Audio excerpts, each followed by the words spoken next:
Halo, selamat pagi. Hari ini kita bertemu lagi di mata kuliah kewirausahaan.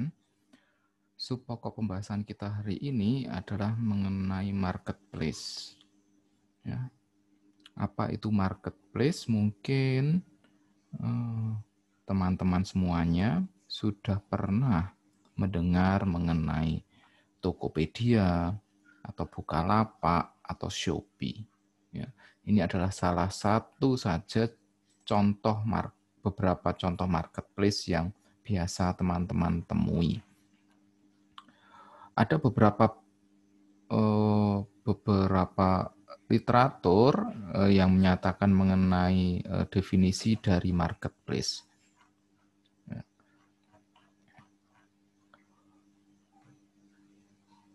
Salah satunya adalah marketplace merupakan sebuah pasar elektronik yang melakukan kegiatan menjual dan membeli suatu barang ataupun jasa.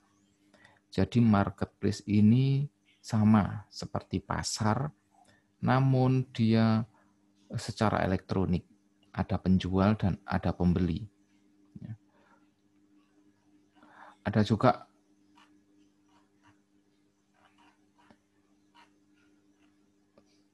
definisi yang lain mengenai marketplace, yaitu adalah marketplace dapat didefinisikan juga sebagai website atau aplikasi online yang memfasilitasi proses jual beli dari berbagai toko. Jadi ada penekanannya adalah memfasilitasi proses jual beli dari berbagai toko. Jadi memang kumpulan dari banyak toko. Tapi sekali lagi ini adalah secara elektronik. Dan marketplace memiliki konsep yang kurang lebih sama seperti pasar tradisional. Ya.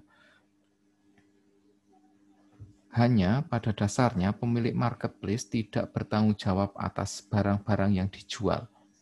Hanya tugas mereka adalah menyediakan tempat bagi para penjual yang ingin menjual dan membantu mereka untuk bertemu dengan pelanggan, lalu melakukan transaksi yang lebih simpel dan mudah. Dalam transaksi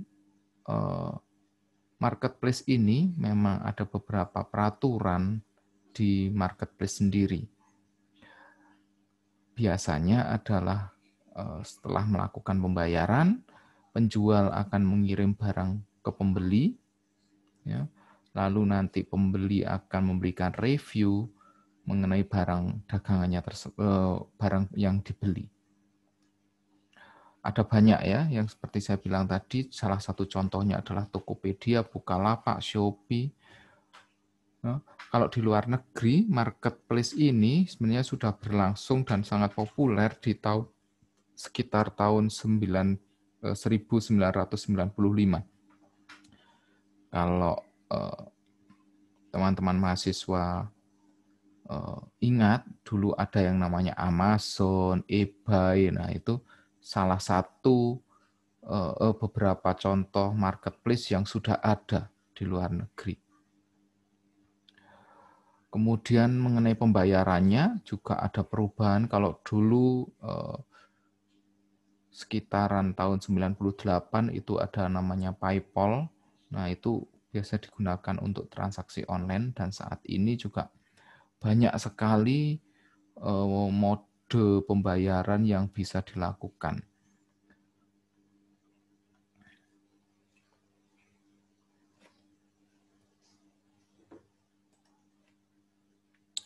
Nah, apa kelebihan dan kekurangan berjualan di marketplace? Ada beberapa hal kelebihan.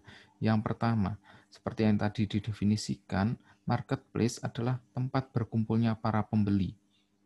Ya. Banyak relasi penjual.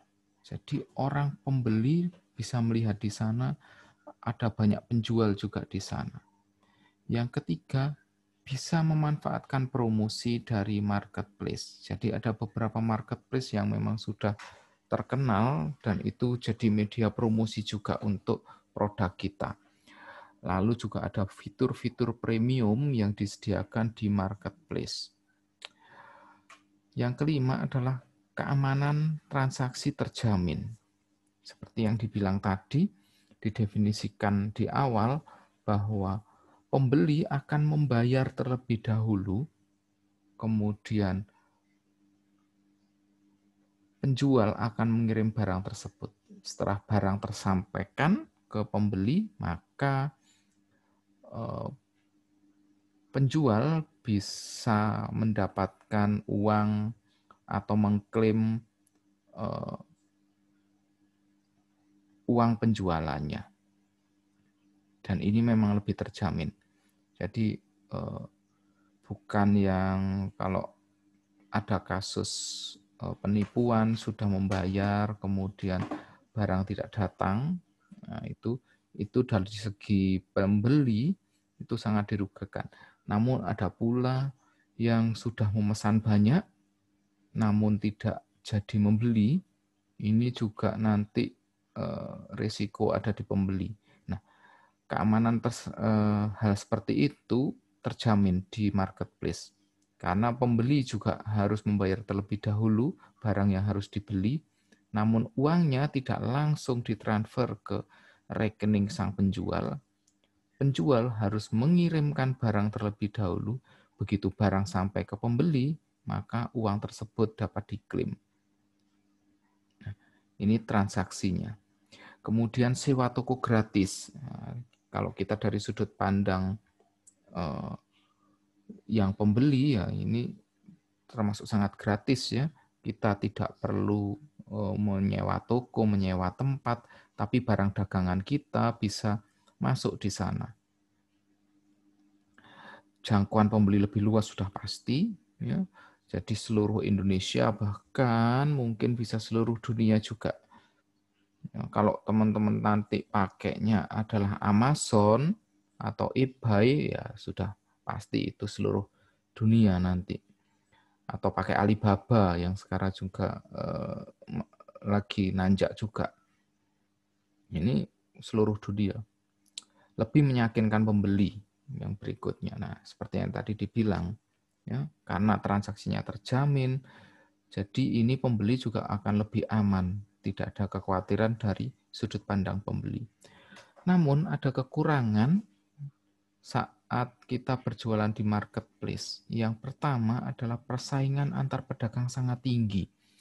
Jadi teman-teman juga akan bisa melihat harga pesaing, berapa selisihnya. Lalu saya pembeli beli satu dapat apa? Ini juga persaingannya sangat tinggi.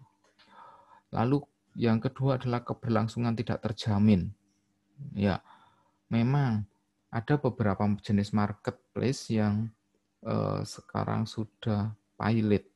Kalau dulu kalian suka barang-barang bekas, dulu ada yang namanya itu toko bagus. Ya. Itu juga saat ini sudah tidak ada, jadinya OLX. OLX saat ini juga saya kurang tahu apakah masih ada atau tidak. Nah, ini keberlangsungan tidak terjamin. Hanya saja memang meskipun keberlangsungan tidak terjamin, tidak ada kerugian dari pihak pedagang atau penjual. Kenapa? Karena kita tidak menyewa toko tersebut. Barang kita juga masih di tempat kita. Lalu yang ketiga adalah kontrol yang lemah. Definisi kontrol yang lemah adalah kita tidak bisa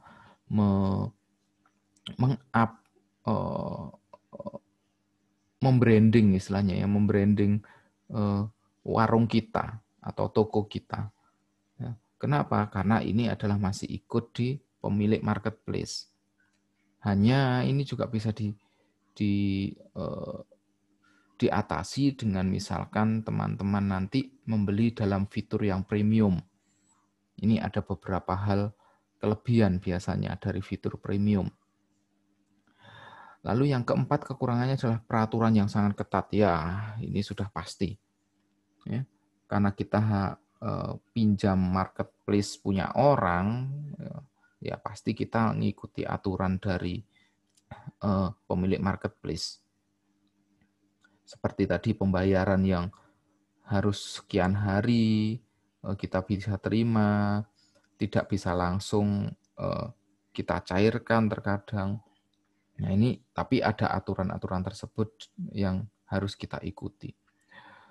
Lalu brand awareness-nya juga sangat lemah ya, karena branding kita tidak bisa membranding.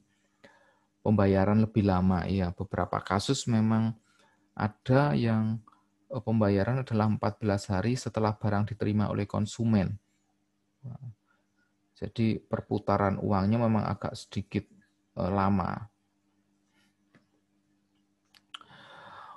Lalu ada beberapa cara atau strategi saat berjualan di marketplace. Yang pertama, teman-teman bisa pasang logo toko.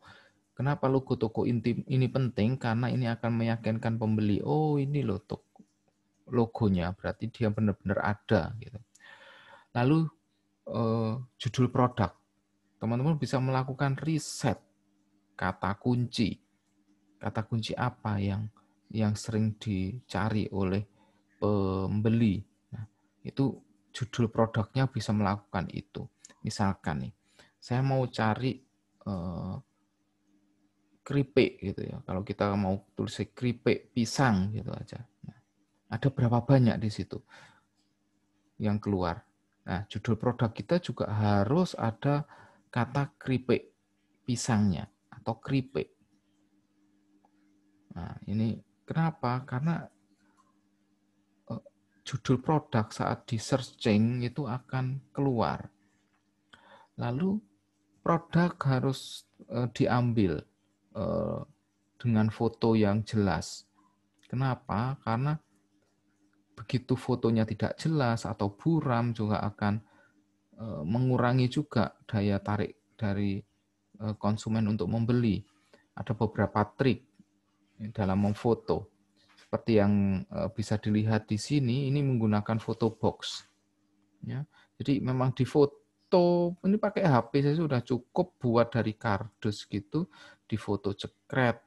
Nah, lalu diupload dan uploadlah sebanyak-banyaknya. Ya, model kanan kiri atas bawah termasuk ukuran supaya pembeli juga bisa yakin akan apa yang akan mereka beli. Lalu deskripsi dan copywriting ini juga perlu. Kenapa? Karena dengan penjelasan yang sangat singkat, pembeli akan tahu kelebihan dari produk punya teman-teman. Ini penting juga. Lalu stok. Jadi harus selalu membaharui stok produk yang ada di marketplace. Kalau memang stoknya tinggal 3 ya ditulis 3 dan sering diperbarui. Kalau memang ada banyak ya ditambahkan juga stoknya, bahwa stok berlimpah. Harga. Lalu terapkan harga psikologis atau bundling. Sebagai contoh misalkan ada abon tuna, produk teman-temannya adalah abon tuna dan sambal pedas misalkan. Ya. Harga psikologisnya itu misalkan harga abon tunanya ini sebenarnya adalah 14.000 per 100 gram, jangan ditulis 14.000, tapi tulislah 13.999. Begitu melihat 13.000-nya ini kan pembeli akan tertarik. Ini secara psikologis dia akan merespek atau oh harganya murah ya gitu. Padahal yang dilihat ini adalah cuma 13.000, padahal belakangnya ekornya ada 99 rupiah misalkan, 900 rupiah misalkan. Itu secara kalau kita pikir ini kan nggak ada bedanya dengan 14.000, hanya beda 100 rupiah misalkan. Tapi itu secara psikologis untuk pembeli pasti akan memilih yang harganya lebih murah. Lalu juga bisa melakukan dari segi paket sebagai contoh. ada teman-teman jualan abon tuna dan sambal pedas. Jadi beli 2 abon tuna akan mendapatkan bonus sambal pedas misal. Atau kalau abon tunanya tadi 14.000, sambal pedasnya ini adalah 15.000 misalkan. Dengan membeli abon tuna dan sambal pedas, paketan ini harganya hanya 25.000 misal. Nah, ini adalah harga-harga psikologis. Oh, saya beli ini aja wis. Kalau saya beli cuma 1, ini 14.000, yang ini 15.000. Totalnya adalah 29.000. Tapi kalau saya beli paket ini, saya hanya membayarkan 25.000. Nah, ini adalah harga psikologis yang bisa teman-teman lakukan. Lalu yang berikutnya, jangan lupa melakukan promosi. Promosikan akun marketplace teman-teman melalui media sosial. Bisa melalui Instagram, bisa melalui Facebook, atau WhatsApp. Ya. Lalu yang terakhir adalah service excellence. Ini adalah mendefinisikan pembeli adalah raja. Kepuasan pembeli sangat penting. Jadi begitu ada chat dari pembeli, sebisa mungkin secepatnya segera direspon. Kenapa? Karena kalau penjual lama merespon, bisa jadi pembeli akan cari dari produk lain. Ya ini alasannya makanya kalau di marketplace mau nggak mau harus mentelengi gadget atau laptop. Oh ada tidak, di cross check sejam sekali misalnya. Oh tidak ada chat, ya sudah. Nah ini. Nah, apakah teman-teman sudah pernah daftar di marketplace? Kalau belum, saya ada beberapa contoh, ada satu contoh.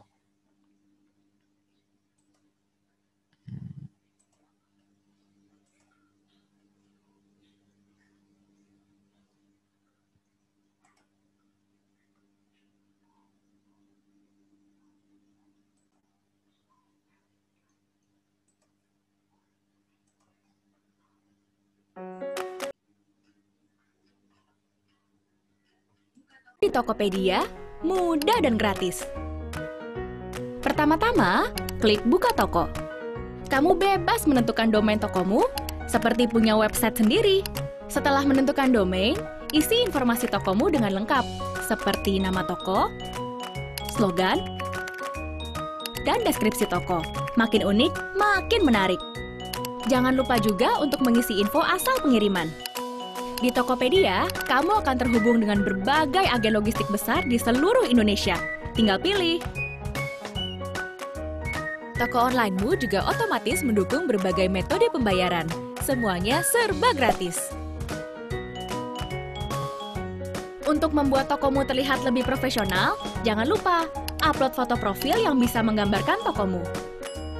Nah, setelah selesai mengisi semua informasi dengan lengkap, langsung klik buka toko. Dan selamat, kamu berhasil membuka toko online di Tokopedia. Sangat mudah dan cepat, bukan? Mau memantau tokomu? Tinggal klik nama toko yang ada di bawah nama profil. Jangan lupa untuk upload produk ke tokomu ya.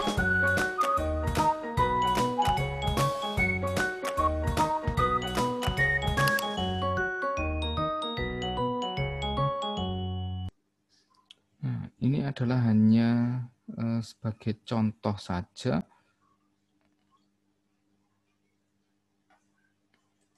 Nah, saat teman-teman melakukan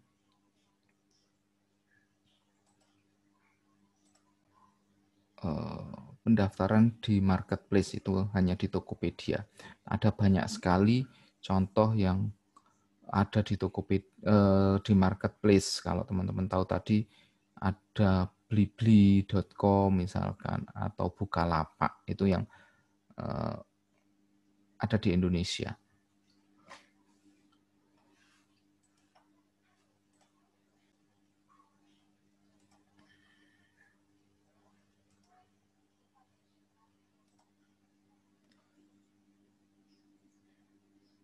Oke, apakah ada pertanyaan? Misalkan ada, silahkan tuliskan di kolom komentar. Ya, silahkan tuliskan di kolom komentar. Lalu jangan lupa teman-teman juga bisa memanfaatkan marketplace yang teman-teman punya saat ini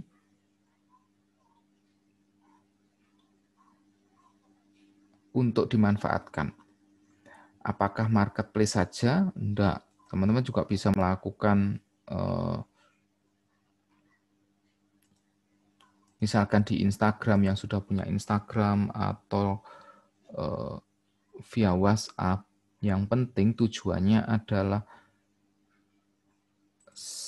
produk teman-teman bisa tersampaikan atau bisa dijual secara luas.